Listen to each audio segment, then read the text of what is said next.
I'm tired. I'm tired of going to bed or waking up and hearing once again that another unarmed African American man or woman was killed, executed, brutalized at the hands of an officer who's supposed to be sworn to protect us. I'm tired.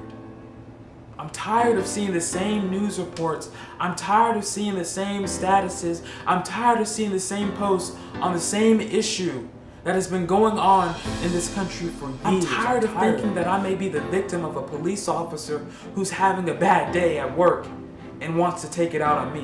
Why are you shooting on contact? Why are you killing? Why are you not giving our people chances? Why did Terrence Crutcher die because his car broke down?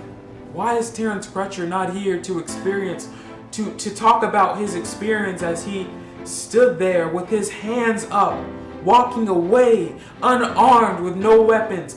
Why is he not here to explain how he felt during those moments in the middle of that road with 6 police officers with guns pointed at him? Why?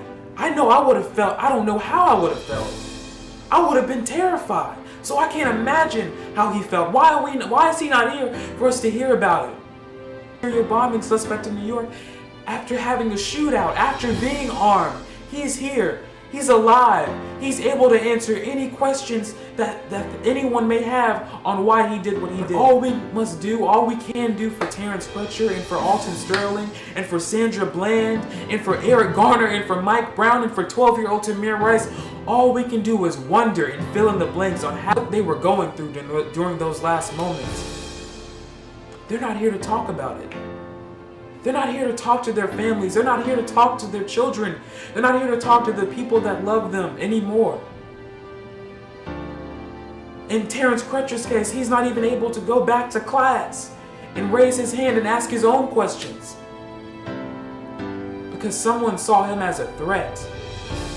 Because someone was terrified. Why are we continue to be treated like animals out of the wild, like we have no families, like we have no homes, like we have no people that love us and people that we love?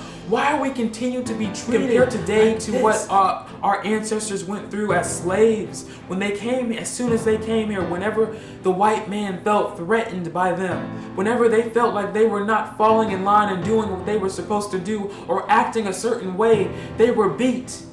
They were killed. I don't see any difference in what is going on today in the African American and in the Latino and in the minority communities when it comes to police officers. I see no difference. To America is who's next?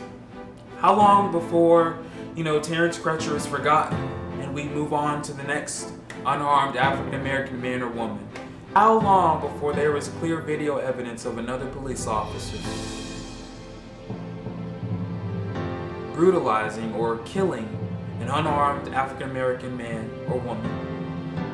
And getting African Americans, minorities, Latinos are losing their lives at the hands of these people who are supposed to be sworn to protect us. And those officers that would have been properly trained, those thugs, Terrence Crutcher could be alive today.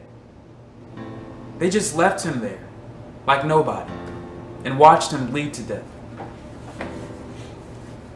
Just like Eric Garner, just like Sandra Bland, just like 12-year-old Tamir Rice, just like Mike Brown, I can assure you that this Mr. Crutcher did not wake up last Friday morning thinking that it was going to be his last day, or thinking that he was going to be the next hashtag associated with the Black Lives Matter or any movement against the injustice that goes on every day. What's craziest to me is that some people will still, after all of these unarmed African Americans and all these people have been brutalized and killed at the hands of these thugs, they will still look at this video with plain evidence and clear footage and still say that he should have been following, he should have listened, and he should have complied, and he should have stopped.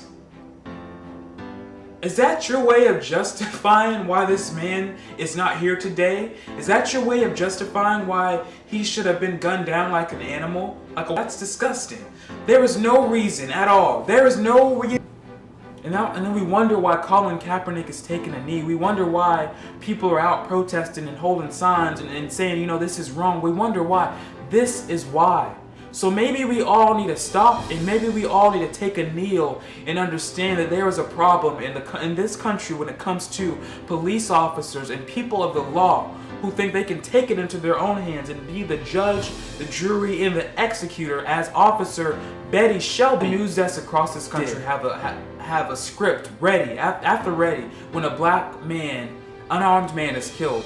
All they have to do is change the name, change the date, and change the location. Because every day, innocent African Americans are brutalized and murdered at the hands of these people who are supposed to protect us. This encounter between a young woman and officers in riot gear in Baton Rouge. And last night, people asking for peace in Los Angeles, protesters joining hands, making a statement as the country mourns the loss of those lives in Louisiana and Minnesota.